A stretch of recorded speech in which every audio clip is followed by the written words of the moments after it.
Messieurs, dames, Tangue Koki.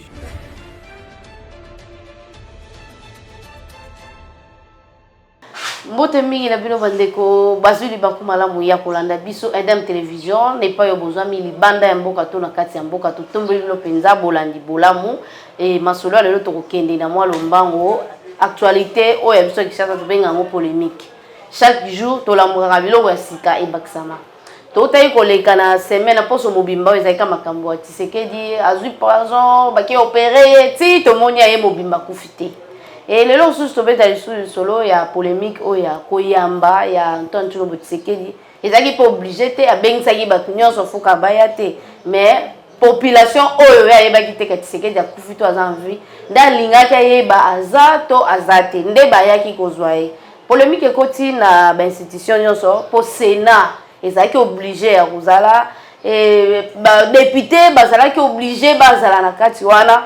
Et wana to ebite eza na sens ya ko flatter ye to ndenge au moment où to zelaka bango pona ko sala musala neti Sénat basala la biso musala ndenge to zelaka basala kate et to ke na assemblée nationale musala to zelaka basala biso basala kate mais to ebite ko yamba o bakenda ko yamba Antoine Tshilombo Tshisekedi ezalaka pona kaka ko flatter bango to ezaka likamuni wana to ko solola ngo et na ndeko Stéphane ndeko Stéphane omeka kobeta masolo tina ya ba institution nyonso lobi esala musala te kendaki koyamba Antoine Tshilombo Tshisekedi na se ya mvula e mwana mboka penza to yambio malamu pe to pesi mbote ndeko Ange mbote mwana mboka lelo to kobeta masolo kasi mususu ate kolanda oyo eza penza ya mutu ya mingi ndeko ya PPRD Ferdinand Kambere to kobeta susu masolo ya ba ndeko na biso to ba o ba kambaka Sénat na bae o ya Assemblée nationale to benga ka ba député ba to bakela biso mibeko et moi polémique ko ta pena ndenga mabete soki to tali penza moi malamu et bandeko bakenda bazaka obligé au kende ko ya Antoine Tshilombo Tshisekedi na ba drapeau ya ba parti politique na bango ezaka sika ko tekango to ko flatter to ko sala boni na ebité Antoine Tshilombo Tshisekedi ayisaki bango soki boye ko ya mangata ko kadela bango to ndeni po ezaki mingi population ndeye moko atelemaki po ya kotala bakosimba ye to bakomema ye ndenge nini to aza ya kokufa bamona ye po basi balobaki ke bakundaki ye. Très bien, merci.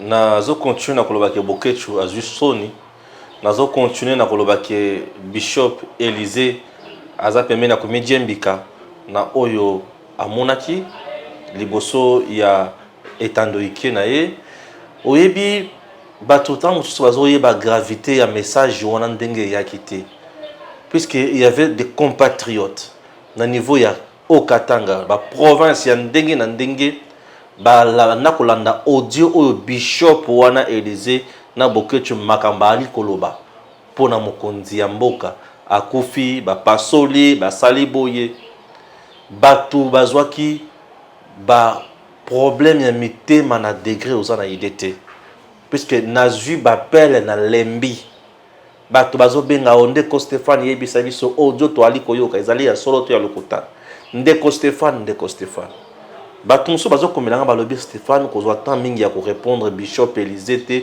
ko répondre Bokechu te bandeko. Moi je suis dans la communication. Baza raison pour non si Bokechu a sala théâtre Bishop a commencé à la théâtre dans groupe là-bas c'est monter le logo là yo. Merci beaucoup. Maintenant, le peuple congolais consomme tout. De risque yangoana. Le peuple congolais consomme tout. Tous la population oyazaka na capacité de discerner makamambala mon côté. Pour population congolaise mi beko ebele la mboka na biso yebi yangote, ayebi biloko ebele te. Batikie na bozangi na ignorance pendant 18 ans et pas à Joseph Kabila. Pendant 3 ans et quelques mois et pas à Mosé Laurent Désiré Kabila. Pendant près de 32 ans et pas à Mobutu Sese Seko. Batikié na ignorance totale. Donc aujourd'hui population a comme une passe siwana et elle consomme tout. Alors, sachant très bien que mon peuple, mes compatriotes consomment tout à temps et à contre-temps, je me suis dit, je ne peux pas laisser passer cette information. Parce que lorsque tu vois un papa, un responsable t'appeler, mon fils, dis-moi, est-ce que Fati a Kofi? Est-ce que papa solier? nini bozo bombela biso bana boye bisa biso vérité ah toi la suna kemiate. C'est-à-dire bisika za message ya ba dongolo miso bandoki ya babokechu bandoki ya ba Élysée wana bazo pesa et sali bango passe et commis. Et cette information là est comme arme, il y a destruction massive. Et sengeli koyeba ko longola bosotoana ko recadrer. Je ne peux pas laisser ces gens là bas au monopole ya koloba. Non, population nenga zabo na banda ko alandaka nyonso. Lokola alandaka nyonso ngai natali. Na nyonso population ali kolanda. Na matali président de la République. Balobi nini akufi. Ah ngai na yebi ke président akufi te. Na koya koloba la batuke bolanda biloko oyo mutu azobela mutu wana bishop Eliza zoloba te bolanda makambo ona oloba nde ya mutu ya bolanda biloko mutu alibu munene oyo bokecho aloba te bolanda makambo mutu ya il faut na yebisa batu oyo ezali mutu ya tina wapi je suis en train de dire tout ça population yé moko mouvement spontané aye na aéroport aye kotala ya solo est-ce que moi na mboka Félix Tshisekedi bazo kitaye na cercueil to akoya ndenge nini bamoni mobali akiti alati pembe na mutane rouge yango na mutane n'est-ce pas po yo nde lingala soma mama kala kasha alela lingala ya mwana ya mama olika mususu alors bamoni mutu akiti alati kitoko bamoni mama akiti pembe na ye alati kitoko population azongi nesengo tozana yo aw tu étais sur terrain et biso na ba réseaux sociaux tomoni batu na Lubumbashi bake na aéroport koyamba elilingi ya fachi akiti na Kinshasa awa pe akiti lokola nyati mabele ya Kinshasa seka nyati mabele ya Lubumbashi po eza mabele ya Congo bango pe bazongi nesengo nanya sumela ki bango ba carburant na ba moto wana esengo Augustin Kabuya kabaki mbongo te na temps avant vous les bêta to na c'est vous là Augustin Kabuya asa député national te député provincial te ministre te ya ngombo azozangwa ya ba cotisation bazosala kuna mbongo ba cotisation kuna za pona parti za pona okabela bato bakende kuna te yo ta okendaki na aéroport Augustin Kabuya t'avait donné l'argent pour okende couvrir activité nini wana retour du chef de l'État non nous quand on diffuse il y a Fatia Augustin Kabuya titulaire la biso mbongo non nous on fait pas quelque chose de ce pour Augustin Kabuya mbongo pa mbongo na yebi kuna te na kokota makamona te souci nanga siko eza que aujourd'hui bato ba dramatiser situation oyo balobi comment expliquer bozo kende koyamba motu mboka na biso evandi kaka ndenge wana premier ministre accueilli gouverneur accueilli président de l'Assemblée nationale accueilli président du Sénat accueilli je vais répondre na batunyo so mesa to batunyo so wana batu ba comprendre. Je comprends bien. Dans notre pays, il y a une ignorance, il y a des textes mingi. Il y a une ignorance, il y a une administration fonctionnelle. Le premier ministre, lorsqu'il se déplace, même les ministres, lorsqu'ils se déplacent, il y a tout un service éthique à la réalité. Le ministre ne fait pas d'abord tout. Et ça, la moussala, oyo, secrétaire général, basalaka. Et ça, directeur de cabinet, il y a ministre à Salak. La plupart des ministres, ils expliqué il y a un dossier c'est bon. À signer. Et il y a un document où le directeur de cabinet va signer. Ne pensez pas que le fait pour le premier ministre de Kolongwa, pour le président, dans l'espace il y a 3-4 heures, le pays a été bloqué, le pays n'a pas fonctionné. Non. Le pays a fonctionné. Il faut y savoir que au Kenya qui n'a service tel moyen ba pesa yo document banda ko lokalizate pour batunyo sur service on a bakanga ki bureau ba kenda ki na aéroport. Non. Les gens confondent tout ça. Bazo profiter de l'ignorance sur la population. Batali que population ayebi makambo de ce que to beti boy à Kosilik. Aujourd'hui en RDC, vous avez déjà vulgarisé ma message ya mabe ya ninganyos. Mais vous vous rendez compte que bozo koya kaka. Mais vous continuez dis-moi. Ça dépend de votre mauvaise foi. Mon toi ça déjà la mauvaise foi, tokolo bae, toko senga na été bonne foi te. Parce que y a la kana mauvaise foi. Et ça le lenge na ya kolela vanda wana. Alors, niveau de l'Assemblée nationale, il y avait plénière hier, Bosso a changé. Non, il n'y avait pas plénière hier. Alors, le président, il y a l'Assemblée nationale. Il n'est pas interdit. Il n'est pas interdit qu'il n'y ait pas. Il n'est pas interdit. Président du Sénat. Hier au Sénat, il y avait pour être plénière. Non. Président du Sénat, le professeur, papa sacré, papa bien, papa soin. Est-ce qu'il est interdit? Accueilli Ayambi. Il n'est pas interdit. Le député national, est-ce que c'est interdit? Non. Mariage entre le sénateur, le député national, les ministres et le premier ministre Namokondiambok. Le président, il est d'abord représentant de la population nyonso na Mbalamoko. Et le Kwaliboso. Président, na ba député nationaux, bango to bazaka représentant de la population Mbalamoko. Wane le kwami balé, le kwami sato ba sénateur, bazo représenter ba province Mbalamoko. Na ba province to na population. Le premier ministre azali mutu oyo azali kolandela musala ya l'état chaque jour pour mettre en pratique en exécution plutôt ba projet nyonso, ba politique publique mise en place ensemble avec le président de la République na conseil des ministres. C'est tout à fait normal. Na point on en a. Deuxième point, le président était malade. Le garant de bon fonctionnement de l'institution, malade. Mutu oyo azali wana pona mboka, les symboles de la nation congolaise, malade. Donc c'est l'État congolais, c'est la nation qui était malade. Parce qu'azali qui est malade. Lelo azongi, ce qui a koufaka. C'est-à-dire mboka na biso ngai kota so na ba cycle mususu ya désordre. Tu nga to kota lisusu na ba perte mususu. Et vision oyo mokonzi mboka zana yango. Ata mutu mutu alinga koya ko remplacer, n'allait pas continuer dans le même ordre d'idées. Il y a vision ya chef de l'État. Ce sont des choses nous sommes en train de kota la bongo. Biso ba toto lingaye, biso ba toto zolinga vision na ye, biso to linga azala wana to moni ki akweyeli mbeba songolo to pakala. Ça nous fait mal et ça nous pousse ya kokende toujours vers pour la kisaye sympathie, pour la kisaye amour. J'ai senti l'amour des Congolais envers leur président. J'ai senti que les Congolais aiment leur président. Et j'ai peur dans ma candidat Moussoussou, une élection en 2023. Tu sais quoi? J'ai peur. Comment on a que le peuple congolais continue, 3 ans après, à montrer et à prouver son attachement dans mon président Félix Tshisekedi. Ce que nyonso oyo ba bomaki président na ba réseaux sociaux. Natango to ali kuloba boy bozali wapi. Bobi ki ça y a ta na réseaux sociaux. Bobi ki ça y c'est très important.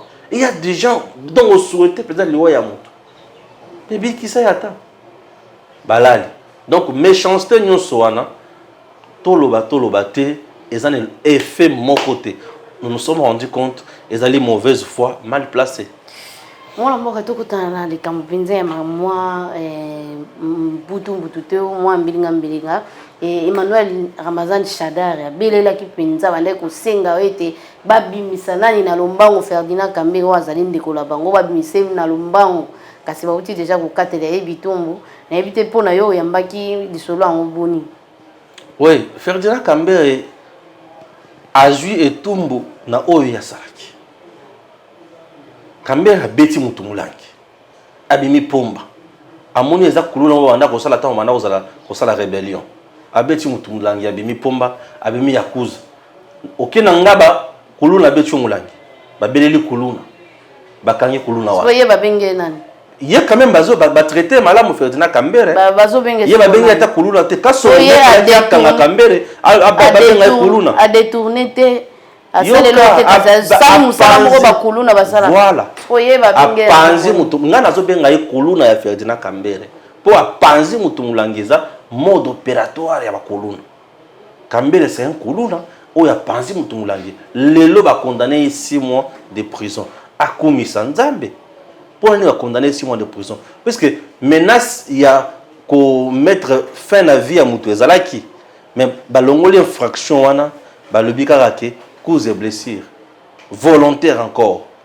À Panzi Moutou Moulangi. À qui en prison 6 mois. Tu vois, c'est tout à fait normal. Chadar ici, il peut nous dire ça. Bakoki ko condamné. C'est bien. Tu sais, lorsqu'on condamne, c'est facile. Hein? Mais eux, quand ils étaient au pouvoir,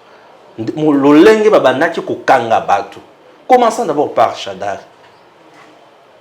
Lui-même, d'abord, il n'est pas respectueux ni des institutions, ni des textes, ni des lois du pays. Alors, tu as comme Mukonja, au sala, penza social, il était ministre, il était vice-premier ministre. Non, on peut ça, Chadari, a comme président du Congo, il a babé à vie à Kosara, les autres. Il y a Chadari n'a pas les l'euro moko. Ils ont ngambo ya vie. Ba ngambo. Donc des gens au Moussala bango za Kosala ka makambo o yozo la bango na mitu. Chadari vice-premier ministre intérieur. Akanga ba gouverneur ao, ali bo zonga te. Cour constitutionnelle et réhabilité bango, Chadar a levé bagozongate. Or, les arrêts de la Cour constitutionnelle ne souffrent d'aucun délai, sont exécutoires, obligatoires et s'imposent à tous. Mais il y a téléméla bango levé et bakokende bavanda ao. Nde mutu wa kuti za exemple pour na mboka na biso. Et puis asengi bino bobi mitsaika na lombango boyo. Non, on ne peut pas nous intimider, ça Chadar était. Hein? Yeme ya bengi, ce n'est pas Chadar. Les lots mutu wa benga yeme wana akenda wa pitata wana. Et on a cause la problème AVC, on ne sait jamais. Akenda wa tata ya batu wana ministre ya justice. Ba simbi saye ya kimukolo ya soir. Oh ya biso o bana ve ya biso trobaka ya nzombo le soir. Manda botama na chef. A commis ministre ya justice. Ba simbi si touche. Asala nini ake ko signer donc kopesa avis favorable au gouvernement à l'insu du gouvernement et même du président de la République. Tu sais que le gouvernement prend plus de décisions dans le Conseil des ministres. S'il te plaît, le gouvernement prend plus de décisions en Conseil des ministres. Un Conseil des ministres présidé par le président de la République. Mais ce monsieur, Tundayaka Sende, c'était payé le Lix a signé avis favorable à l'insu du gouvernement et du président de la République. A PC na Janine Mabundu. Président le dit, ah bon, c'est comme ça on doit travailler. Ça c'est quoi ça? Beta NZT. Oh yeme ya lobi bakukanga ete oh c'est bon bakangi ete. Mais à passer à 1 heure, 2 heures na parquet. Tu comprends? Ça tu le sais. 1 heure, 2 heures. Et c'est ma première fois. Namona Dada Janet Kabila. Aïe a terminé na parquet Liban. Namona obe minako. Et c'est ce jour-là. Bokangi bana na bango. Non, et c'est minako je l'ai vu ce jour-là de Banda. Et c'est qui le fameux cinéma où il a Libanda n'a parqué. Natala n'a le pouvoir certainement a un début et une fin. Ce jour-là, j'avais compris que le pouvoir a un début et une fin. Et ce jour-là, j'avais dit à mes amis, vous qui êtes là en train d'insulter Félix, en train de dire qu'il n'a pas le pouvoir, mais voir Némi Moulania au parquet, voir Robert Minako en dehors, voir Chadar, voir Oskimo Basakali, Baboya Bango Bakota. C'est pour te dire que et l'époque na Bango Salakini et Silaki et Chadar Albanini, on ne peut pas nous intimider. C'est bien bon. Tunda Nandako. Zonga sous-ministre. Si coalition FCC cache et Sil. Na poste il y a ministre, il y a justice titulaire et Tikala qu'on la remplacer. Tu te souviens? Ti coalition FCC cache si là. Le poste il y a ministre, il y a justice au Tunda occupé. Bakenda ti nandeli sila. Ba noma mutu mususu et c'était le ministre adjoint qui occupait le poste et le ministre adjoint était de l'UDPS. Qui nomme le ministre? Nous avons nommé le ministre. Et vous avez nommé le ministre. Alors, le coup, le président Boyaki. Premier ministre Boyaki. Non. À Boyaki, puisque l'impolitesse, il y a Oye Salemaki. À la qui c'est qu'il est le chef. Tu comprends? Ça, c'est de 1. Donc, Chadar, il n'a pas à dire. Chadar, il a crié. On ne peut pas nous intimider.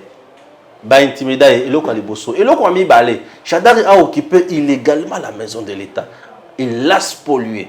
Et mendeko ba bois qui Jésus pas bois qui pèle quoi ngolo libanda quoi bengana ye libanda mais yoka lui le quoi ça là à ça la destruction méchante na ndako wana ndako ya l'État au saleli yango frauduleusement na muyibi ba bimisi opposa muyibi oyo salenini o penser sur la biloko na kati ya ndako batali ka ba l'hôpital ozomi ku asia mi ku feli na déjà c'est ba simbi le sous ah et comme oh j'ai le poison oh j'ai le ceci j'ai le cela tikaye beluka makambo matatati beluka makambo alors batikiye matata de ça matata c'est là pour ton matata na ce que vous en pensez aussi mais matata aussi mbayer ko banga na hote alors beluka makambo wana Shadari il aime trop crier Shadari a détruit Perperdenios à cause de mes gestions naïe il n'a pas un leadership fort ni moins éclairé il est là tout le monde a quitté Perperde tout le monde a quitté Perperde aujourd'hui c'est devenu un parti vide. Tout le monde a quitté Perperde est quelqu'un qui vide. Et tel monsieur au temps de l'angaï pour ça. Quand on y a moninga na ye, muto banazana mama bena malam. Alobina me tata yo kuna izandengini. Batyo se bakimi baki ndingi boy. Yaza fidèle na Kabila. Quand on y a penza za fidèle na Kabila. Voilà le kota mabe.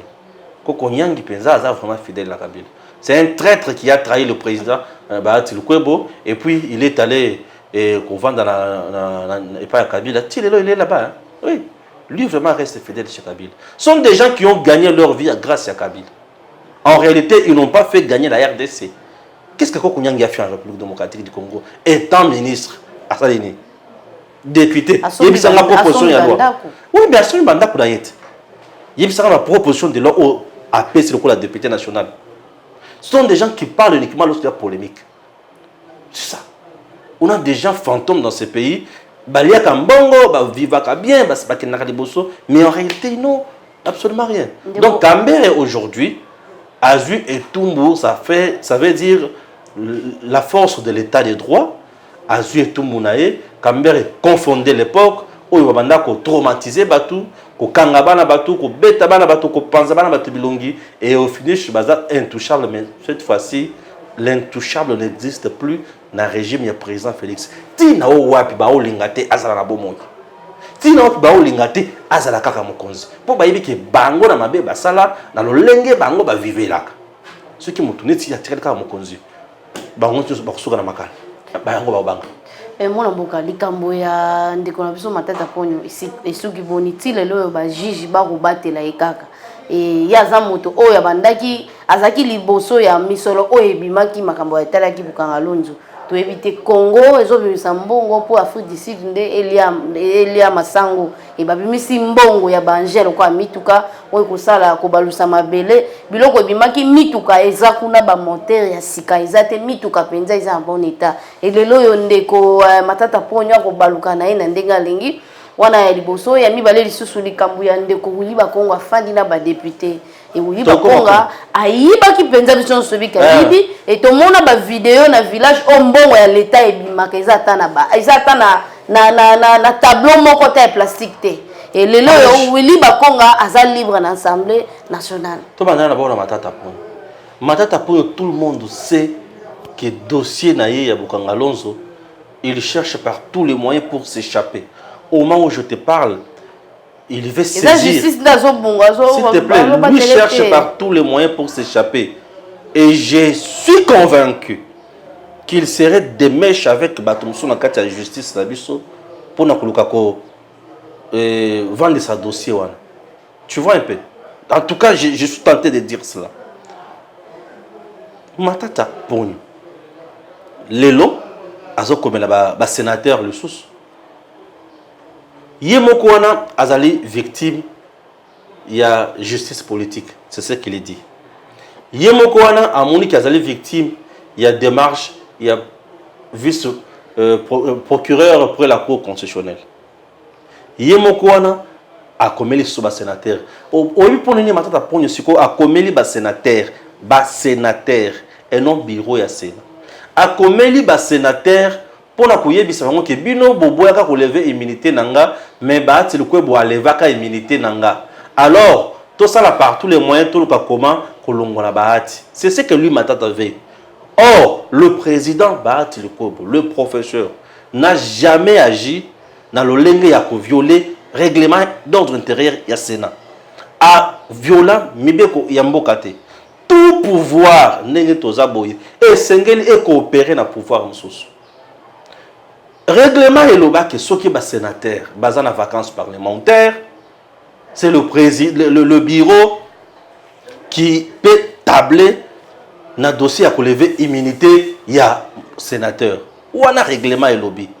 Mais matata pour nous commissaire likambo wana on dirait avec un conflit moko particulier na Bahati Lukwebo. Or le président Bahati Lukwebo reste toujours un vrai légaliste, quelqu'un qui n'est pas en dehors des lois, qui n'agit pas sur base de sentiments personnels, mais qui agit tout en respectant Mibeko. Tina Owapi, Ameka ko attaquer le bureau ya Sénat. Na niveau ya justice encore. Aussi bon moto bazo landelo makambo na justice, mais ozo finga sur bato mosusu malamu. Tabamatata musu bamatata, baba problème ya vie. Si ki ozo na vie na mulimo na vie na ya matata. Tabi oyika mulimo wo ba mulimo wana za matata. Ya baby. Mutu mubimba azotika leka munenge zali. Mais azokende côté mususu. Zela mano yaya. Ozo msaite. Zela yaya. Et là na mitu na chaque jour. Matata Ponyo ne veut pas affronter la justice. Pourquoi? Si réellement il a des preuves tangibles qui prouvent son innocence dans les dossiers Boukangalonzo tels qu'évoqués par l'IGF, mais qu'il aille se présenter devant la justice. Il ne veut même pas que justice soit mise. Justice sans misayete. Il y a déjà innocent. Il y a comme l'écolo à justice. Non, azoli ngakuto justice sans misayete po il y a innocent. On a besoin il y a cause la innocent te na maloba. Tout ça na posa ozala innocent après jugement.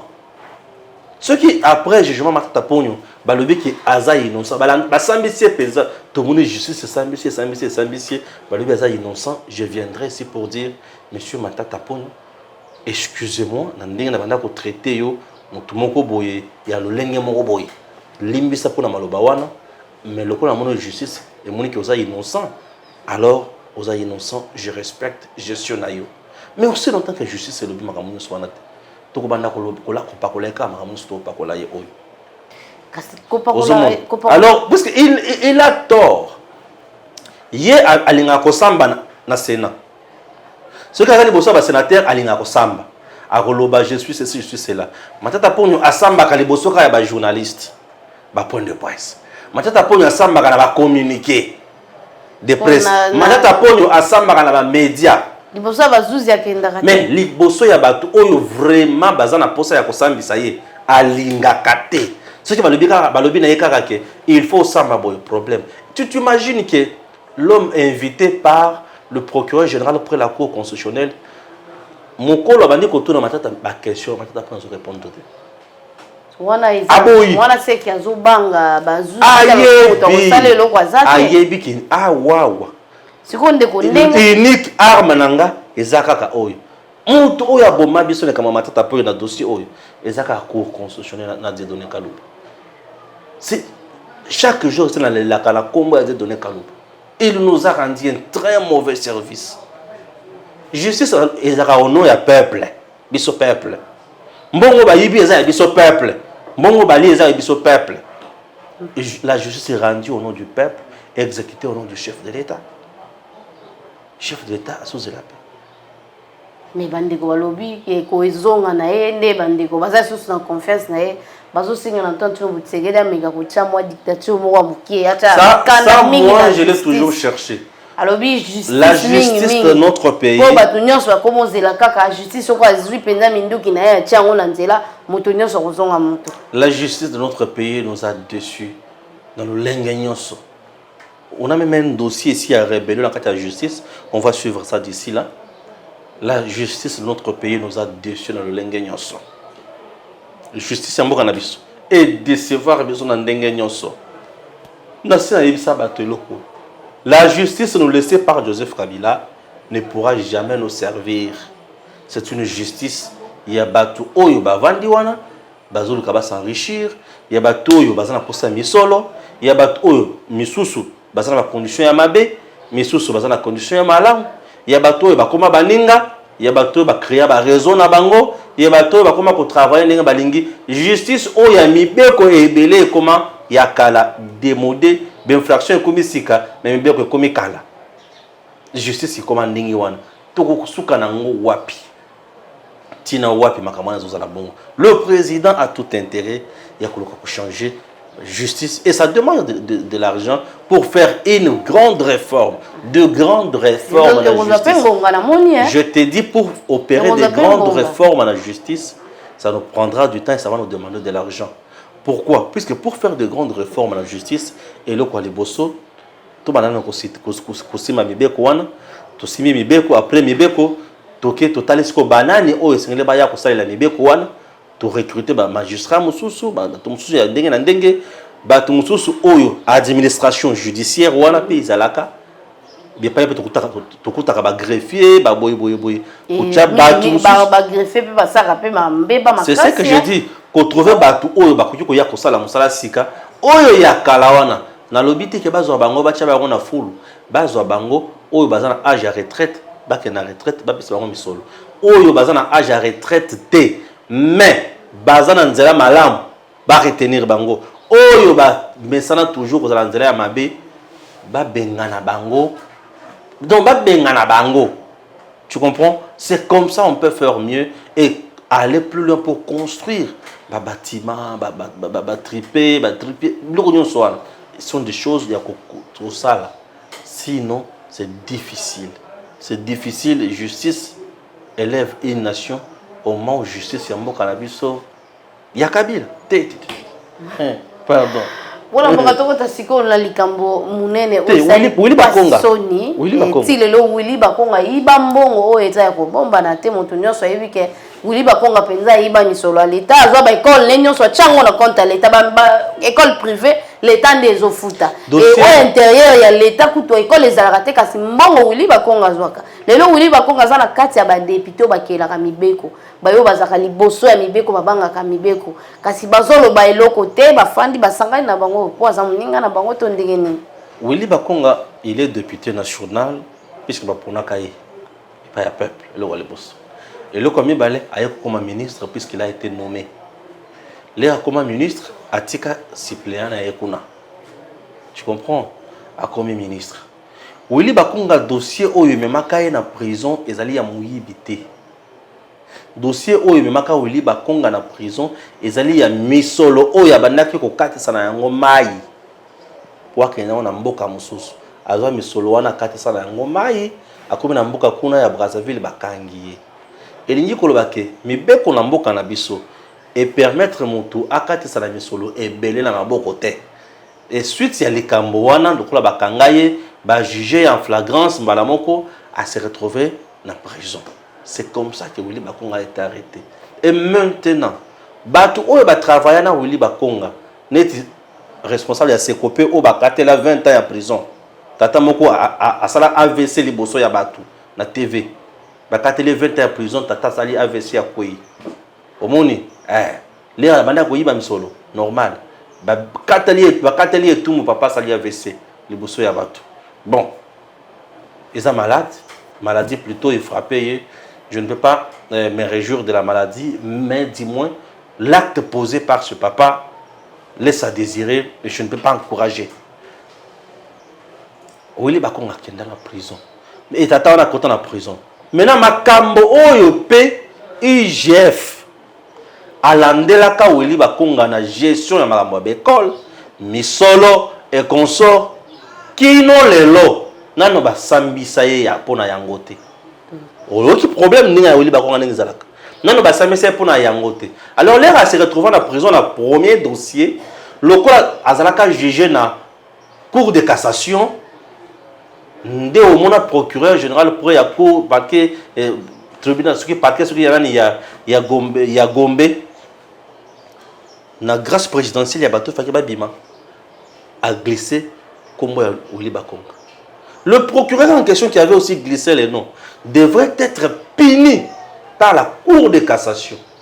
Puisque c'est la Cour de cassation qui punit bato mususu oyo batikali wana ezala ba membre ya cour constitutionnelle ba membre ba procureur nyonso wana cour de cassation epinisaka bango. Et surtout que la décision ya ko condamner ou bakonga ezalaka ya cour de cassation, un procureur près ya cour moko boye ya parquet songoloto pakala ne pouvait pas venir ko kota na makambo wana te, puisque c'est une décision prise par sa hiérarchie.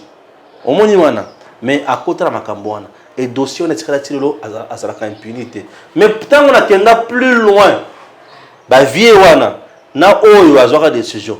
Na ba ya cour de cassation, baninga, ba travailler kala ensemble na bureau moko. Au moins biloko na zolo ba kezo ma justice na biso camaraderie. Ndeko na biso baswahili biso basonge biso baluba biso bangala biso baboy. Et la justice de notre pays est ko souffrir kana biloko wana omoni wana. Alors bakonga tilelo dossier penza ko bato baluka bakangela bakonga eza susu wana te kuna justice ne mutu et repatrier makambo et bakonga ko bénéficier na forfait wana raison pour laquelle bakanga ete bazokanga bakonga te pour ça na kati ya union sacrée. Mais bazokanga ete po justice ne mutu atripatuer makambo yemoko justice yemoko ne mutu ache zero na mwamba nde omoni bakonga vanya na ebongo ba député lobi uyaka to fando za moninga non bon député akoboya bakonga mais abenga ministre de justice ndi azala ça ne se fait pas comme ça madame, ça ne se passe pas comme ça. Un député national lorsqu'il a un dossier na niveau de la justice, ce n'est pas un député ne mutu bakozoyer batindi malamo côté. Bah député avant mais par contre ça la motion pour la ministre de la justice ça ne se fait pas comme ça. Écoute, Bakonga est député national avant dit na kati assemblée nationale, il siège normalement. Il n'a pas de soucis. Alors dossier il y a nini il y a détournement toyoka et mon tour a publié biloko ya détournement on a c'est Tony Mwaba. À l'époque lui était encore député national. Tony Mwaba. Et Tony Mwaba en question yemoko wana et le comme super kangaye awa. Il y a bateau basala qui examen ya tenafep o ba contrôler qui alenya bi misambongo na maboko. Ije falo bi mbongo bi na maboko te Tony Mwaba mati tilelo mbongo wana ebimate. Ngai na telemela Tony Mwaba na yebise papa tika moyebi. Mbongo wana eza ya yote misolo ya l'état il faut ebima par voie bancaire. Mbongo ezongaka na libenge ya l'état a sala makelele awa oh veridos nandenge moko kita lolen de silaye. Alors on est entre parenthèses Tony Mwaba quand tu le fis député national Ndemutu a dénonçant mes gestions d'agents fictifs d'école fictive biloko mon ebele ya Bakonga. Puisque Bakonga lui était ministre. De la paix à solo hein. Maintenant, IGF a compté pour la Macambouana, IGF pèse un dossier wana. IGF a remis les dossiers dans la justice. Quitte maintenant aujourd'hui, il y a ministre, il y a justice, à Kosala Nini, à Kopesa Ningisa, na magistrat. Aïbisa ba magistrat, va ouvrir dossier wana contre Bakonga. Et c'est au magistrat où il y a un dossier à Komela, bureau, il y a Assemblée nationale. Que Nazolu Kabaweli Bakonga. Pourquoi? Puisque il y a un dossier dans la justice. Ah, ok. Le bureau de l'Assemblée nationale à son tour ne va pas livrer comme ça Bakonga. Va soumettre dossier wana na assemblée plénière. Na parlement, na assemblée nationale, c'est l'assemblée plénière qui est souveraine. C'est l'assemblée plénière qui va décider que non, c'est bon, tout le monde dossier au Nengeye, il faut Bakonga à qu'il ne répondre à la justice. À ce moment-là, l'assemblée plénière lève les immunités. Il y a Bakonga. On l'a dit. Et lever l'immunité, il y a député national, tout sénateur, et la Kanabatumi Balé. Le bureau ou l'assemblée plénière. Lorsque session est ouverte, c'est l'assemblée plénière. Lorsque nous sommes en vacances parlementaires, c'est le bureau. Alors, Bakonga Nengazawana, Atali a lobby, Ceux qui va comméler bato oyo lokola nga na côté bato Kabila ya PPRD mabe abeti politique. Alebi na continue na union sacrée. Entre-temps, na kati ya union sacrée bato balobi les loups ne se mangent pas entre eux. À côté de l'union sacrée pour as lukama protection moko politique. Arrivé comment est-ce que sur bato langage moko ya bo libérer nga tetala. Pour union sacrée, ils appellent na national. Babouya pour libérer matata pole, mais qui n'est pas de l'union sacrée. Mais Babouya pour libérer. Pourquoi? Puisque qu'on a payé bateau bachama beaucoup. Il y a na mabenga l'état, bazaki moi ebele. Et moi na mai allait s'appeler Konda. Tant allait s'appeler Konda. Bayaya Babouya pour libérer. Mais ba Konga lobby na kota na union sacrée. Et c'est là où j'ai toujours dit que la politique dans notre pays, le système des alliances fragilise le déroulement ou le fonctionnement des institutions de l'État. Tout est politisé dans notre pays. Rien ne se fait dans la voie normale, malamoko. Tout est politisé. Pourquoi dans la réunion sacrée? Batuakatou me baza, Batua Bahati baza, Batua IDPS baza, Batua FCC ou Baoutakuna bazali, Batuna Batuaza na solidarité na bango.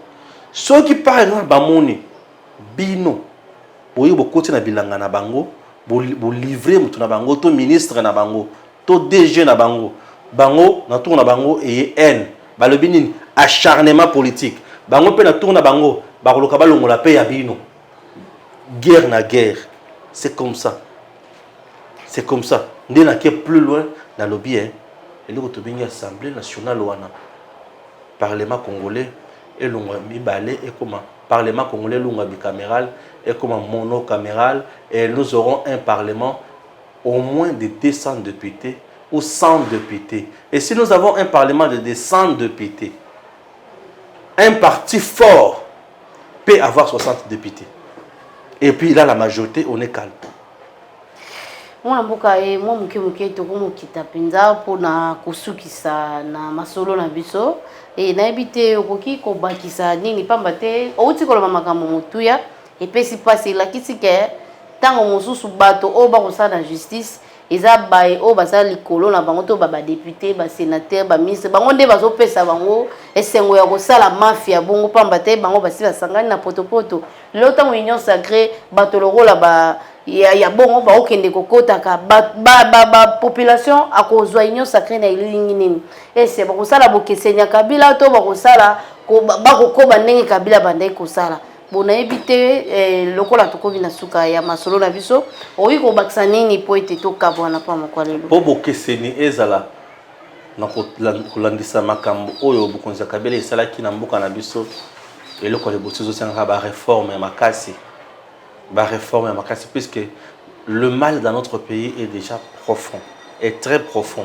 Et pour sortir de ce mal, ça demande plus de réformes. Et ce n'est pas un travail qui peut se faire aujourd'hui, une année peut ici, non.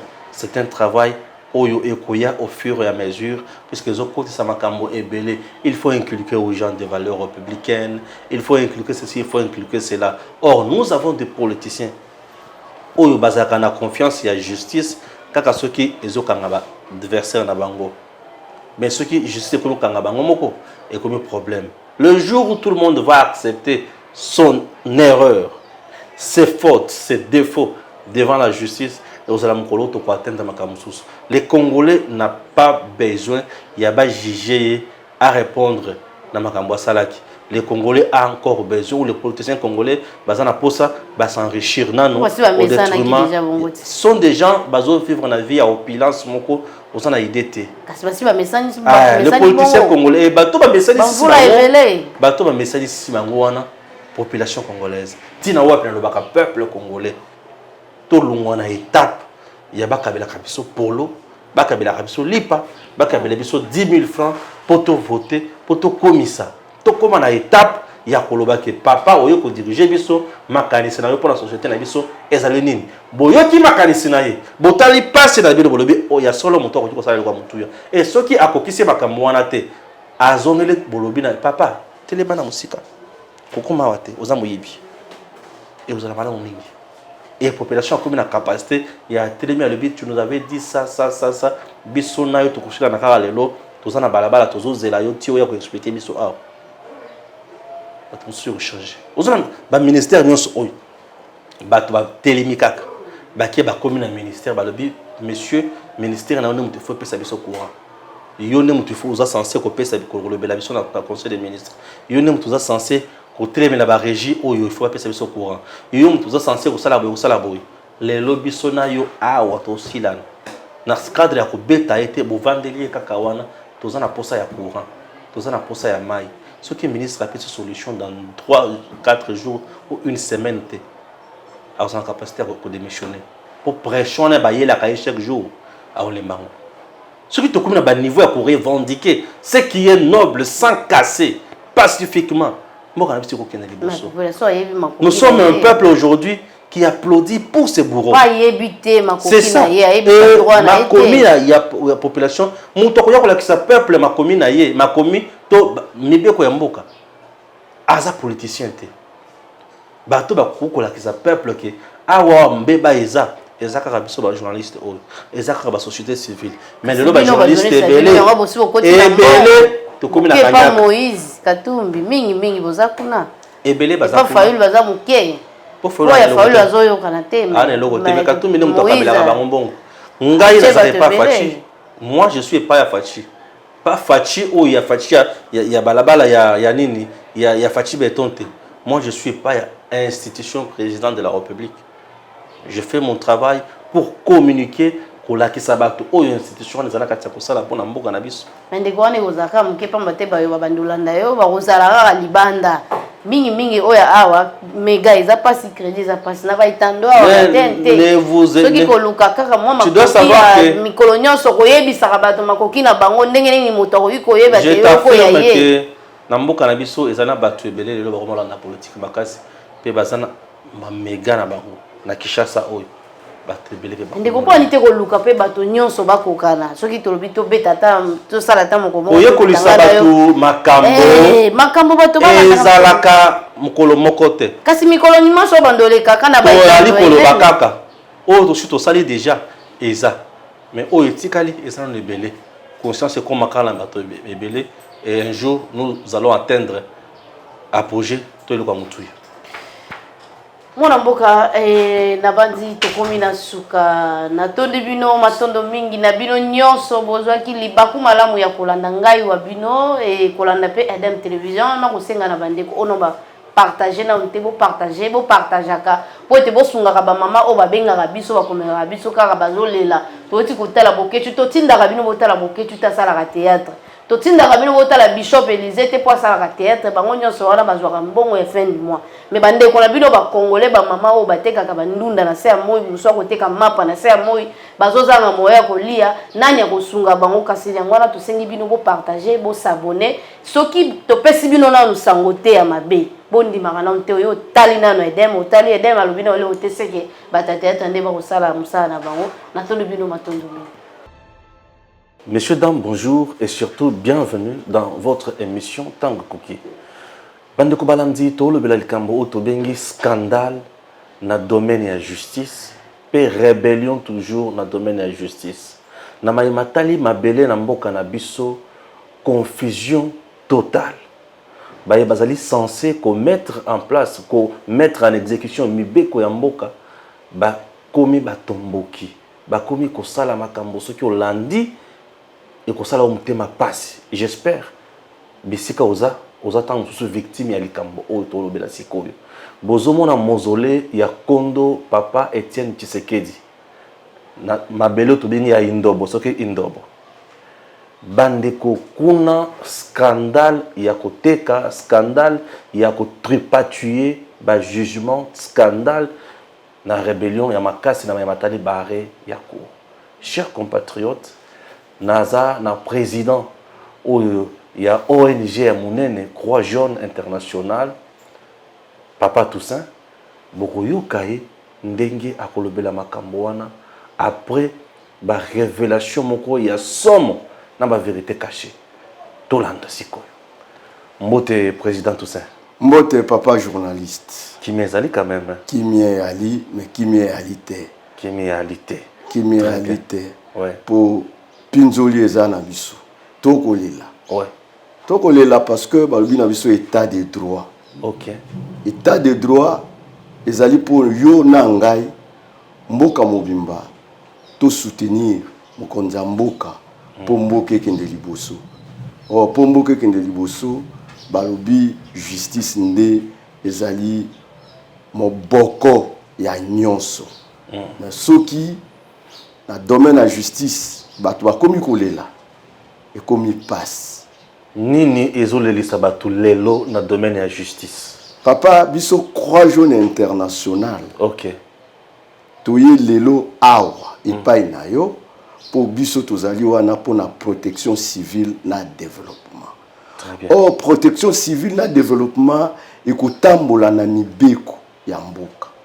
Mibeko ya mboka yango balobi il faut ba décision judiciaire et mema biso. Il faut justice et salama na lolenge na yango. Mais likambo ya passe pe mawa oyo bana mboka ya Croix Jaune bakolela parce que bazwa mabele na bango. Na sima ya mozole ya Kondo Etienne Tshisekedi. OK. Mabele wana ya bango ezali 1 hectare. Bazu yango epa ya nani? Bazu yango epa ya monsieur l'abbé Ngamayama. Monsieur l'abbé Ngamayama azaki na 28 hectares.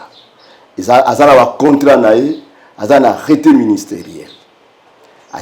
Apesi madame Lokumu Boyelo 10 hectares.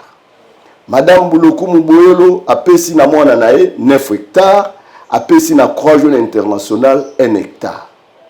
Mais monsieur l'abbé apesaki pe na ndeko moko mwa ndambo ya mabele 6 hectares et demi.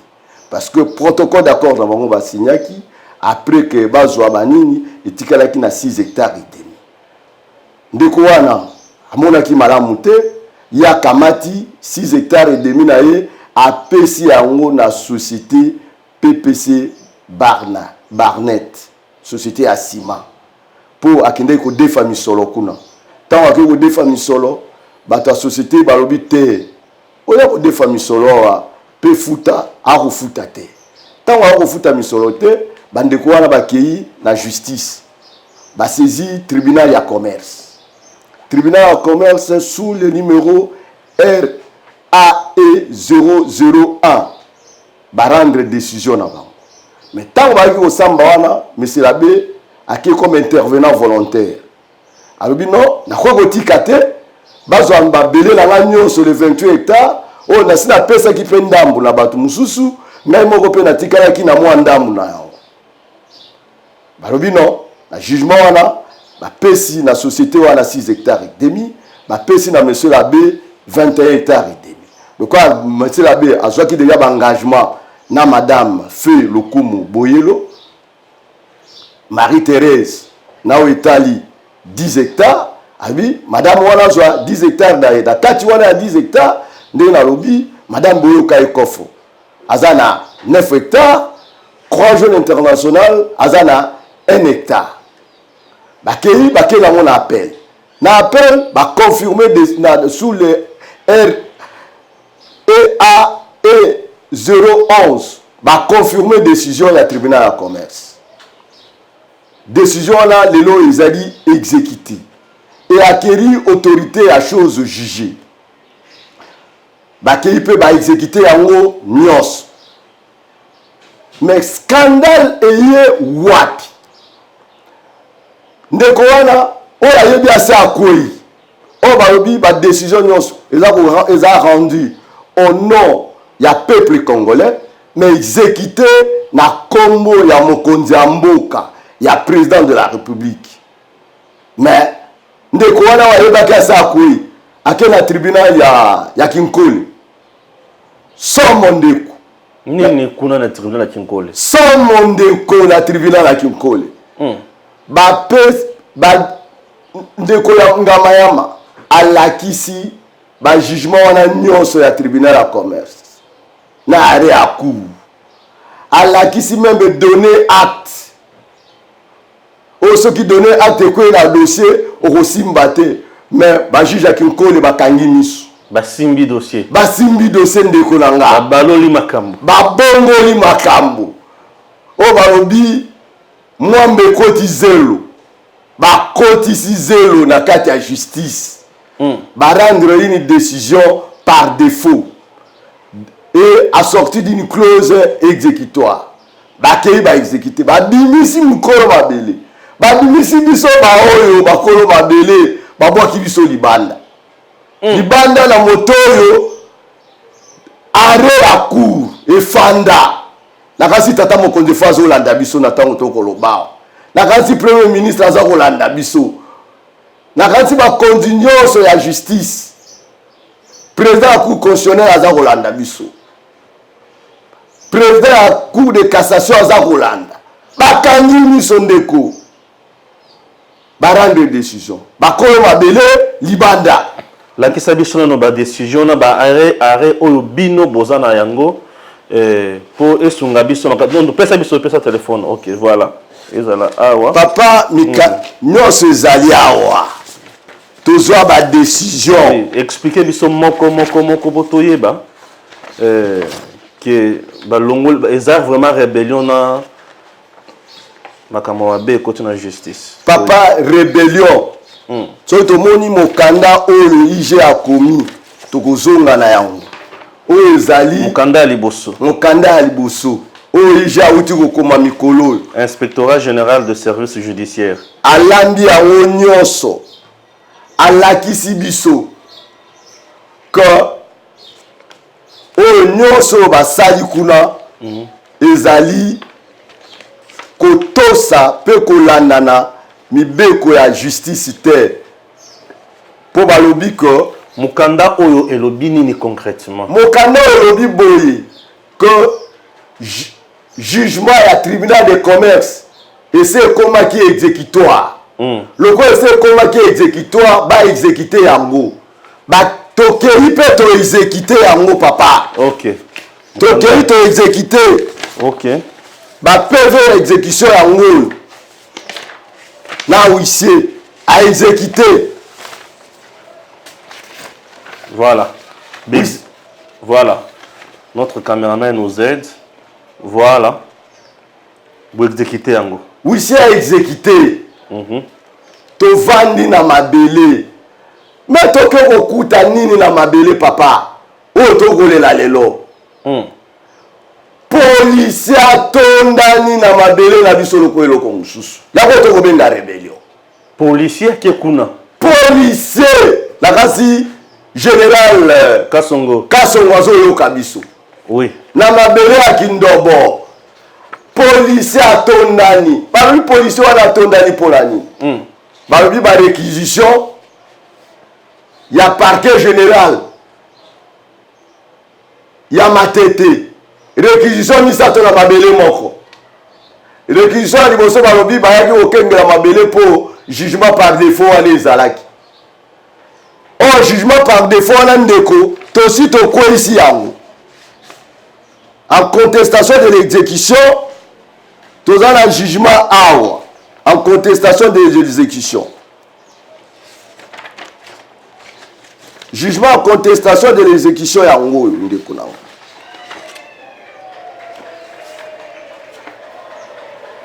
RC 21-21.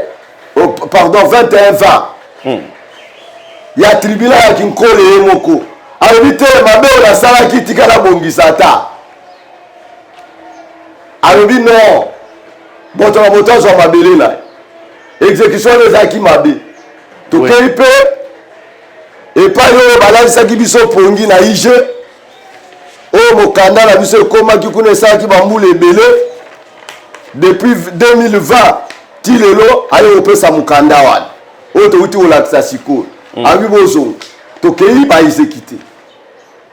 Mais lelo to koloba. Guerre ya Est ekosa. Guerre ya Est ekosa. Ba unité nyonso ya police bazawan. Bo ba benga soki mbata bazali. Bo ba benga IPHI bazali. Bon, pour vous avez pas d'ailleurs mon général.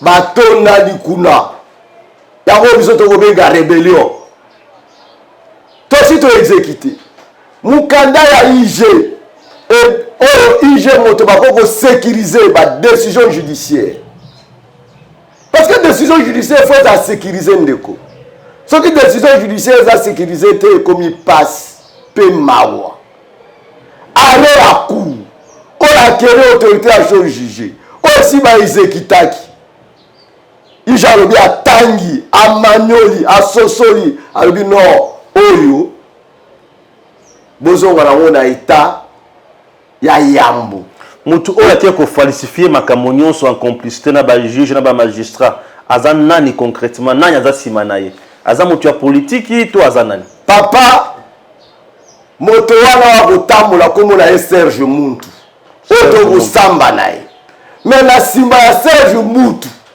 eza na ba-haut magistrat parce que so tolobi eza na ba-haut magistrat eza na bato ya politique eza na bagénéraux ba-haut magistrat na kati ya IG batiaki oyo magistrat moko wana na aexamine dossier oyo me tolekizaki ye tolobi ye te bolongola biso ye boboya ye mpona nini toboya ye mpo aza na bafinité balien na monsieur Serge na monsieur Serge Muntu tobi te papa yo te yo te yo okokotala makambo malamu te mpo na sombo na yango papa ntango bapesi biso mokanda oyo toke toexécute yango bapesi mokanda le 8 pardon le 8 le 10 bango bakomi mokanda le 10 bapesi bango yano le 10 ke basuspendre exécution so lobi non makambo eza wana mais puisque bakosuspendre exécution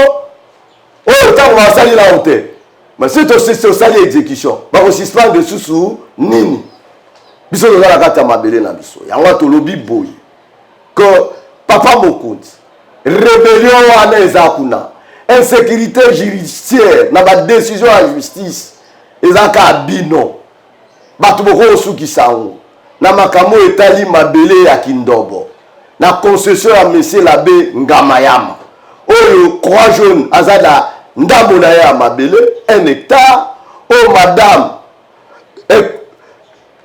Boroka Ekofo aza no ya ye 9 hectare oyo bato ya PPC société ya Sima baza no ya bango ndambo 6 hectares et demi oyo bautaki kozwa epa ya monsieur Serge Muntu oyo akendaka kozwa misolo epa na bango akoka kofuta yango te ya solo papa journaliste ati moto aza leloko te abalukeli bato nyonso mpe azwi mpo na nsima na ye aza na bato bakosoutenir ye oyo justice elobi ata biso babola tozwa ya biso état de droit de yango wana état de droit eza te mpo kala bakonzi bagénéraux ba-haut magistrat très bien te yango tolobi boye tozalaki ayo tomoni nzembo Laurent Kabila ye alobi te bo bakosala mabe na justice tolongola bango bambuma mabe babenganaka bamagistrat ebele babenganaki bongo lelo papa mokonzi biso toyokolela oyo mabe obengala bango so otonaki ndoko komona basali na mabele na biso basali aveni bakomi yango parquet général aveni parquet général oyebi ntina bapesa yango parquet général te mpo moto ya parquet général aza na baintere kuna mpo na baintere kuna so te bakopesa kombo parquet général te okei kuna okomona bapesa yango parquet général parquet général na kati ya mabele moko papa oso omona basali baréquisition misato minei kuna na kati eza na réquisition ezowuta na parquet moko baréquisition minei toloba te confusion totale bandeko balandi na mayematali mabele na Congo et mingi na Kinshasa lelo bato ya makasi selon dossier oyo bamemi eza ya que monsieur Serge Muntu oyo azali accusé na makambo nyonso oyo azwaki nyongo na société moko to banque moko esali ke banque wana amoni ke misolo eumeli bazo afuti yango te et monsieur Serge na banque bayokani apesa bango mabele wana eza makambo bato nyonso bayebi na Congo ndenge esalemaka alors ye kosalemaki mabele esi ezwamaki mais ye abaluki ake kofunda pe ake kosala makambo mosusu na bato oyo baza na justice et badossier oyo ya mabele ya mapango ya baterrain na Congo na biso ekomi makasi mingi eza na bato mosusu lelo bakufi likolo ya mabele na bango eza na bato lelo mosusu se retrouver na bapasi ya makasi likolo ya mabele oyo eza na bafamille mosusu se retrouver libanda bafamille mosusu ekomi tina te mpo moto ya makasi moko ayebana na bato abima asala nko. Monsieur le Président de la République, ozali magistrat suprême, Namboka Nabiso, État des droits, le peuple d'abord, population yeyo akomi konyokwama. Mokonzi Oloba qui est justice, est toujours sur le banc des accusés. Oui, jusqu'à aujourd'hui, les hauts magistrats, au cadre du pouvoir judiciaire, bazali kosa la jungle Namboka Nabiso. Jungle. Papa Toussaint a lobby qui rébellion et koti na pouvoir judiciaire bali ko bundisa mokonzi mboka pour population ainaye botala bino moko na banzi boza ebele ba victime ya makambo oyo bobenga kaka na numéro wana to meka ko soutenir ba dossier nesi oyo to publier yango partout et comme la ba konzi mboka poto yeba ke badani ba pomba badani ba congolais ya solo na banzi Papa Toussaint aussi lisena no tema makambo ya kolobeza. Oui, makambo ya kolobeyali ezali boy que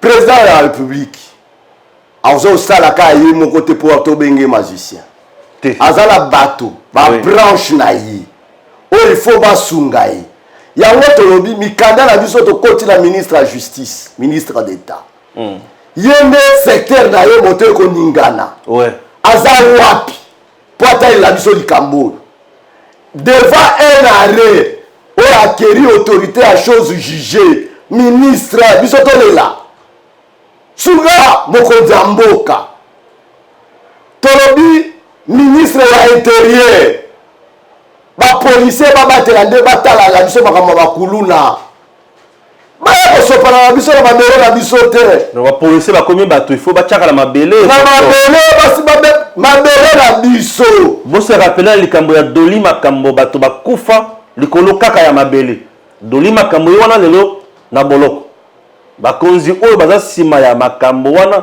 pona konyokola toujours population baza na kati ya ko rendre mokonzi mboka erreur monumentale baza ko pesa ye ko rendre ye je peux dire affaire moko ya mabe koleka tolobi man oui. les 14 pour exécution la biso réinstallation la biso ça va qui les 12 les 14 temps to quitter na terrain ba policier ba beti masasi manduke leli tolobi wa wapi to dans la est Manduki. Na robi manduke leli masasi ebimi. Ya woto robera mo rébellion.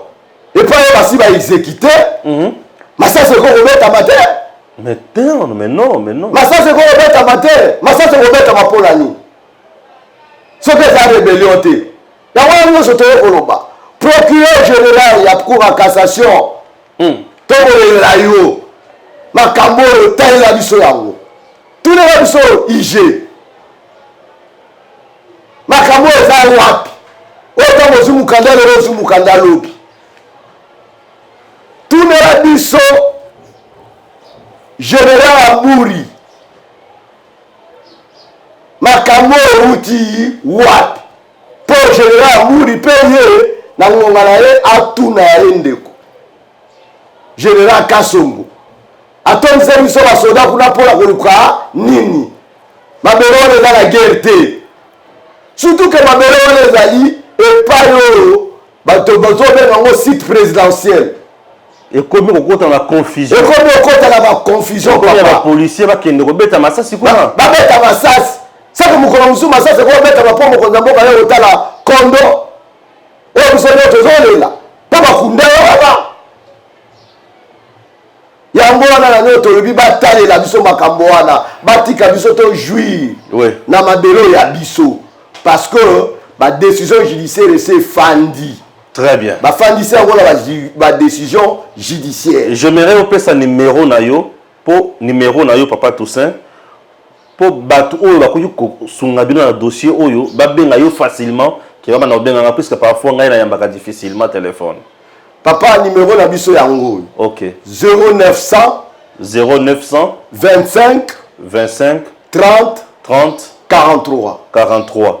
Tobandelango 0900 0900 25 25 30 ok 43. Nabanzi bozui numéro il y a Papa Toussaint où il président il y a Croix Jaune International ONG bazana hectare na bango mobimba na kati ya mabele wana ezwami kaka boy or hectare na bino tango bapesaka bino yango boza pe na mikanda na bino tozala mikanda yango papa ata session ezali ah, okay. oyo bapesa biso nyonso ouais. tozala yango jugement ali na kati ya jugement baconsigne biso jugement napesi oyo oui, papa oui, oui, oui.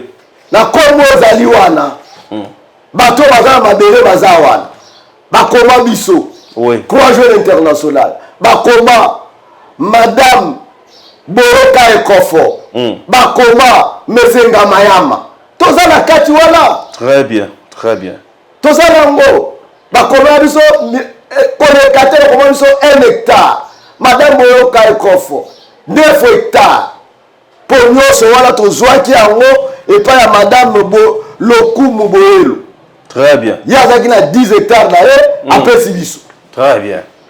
Chers compatriotes, j'espère que Bolandi passe na biso na SOS. Bomeka ko panza vidéo o yekomela ba konzi. Solution et mon na pambate état de droit na mboka na biso et koti mbutu mbutu. Et koti mbutu mbutu et on ne peut pas servir le pays comme ça tout comme on ne peut pas aider le chef de l'État na lo lenge oyo. Na base to komi na suka, il y a message na biso.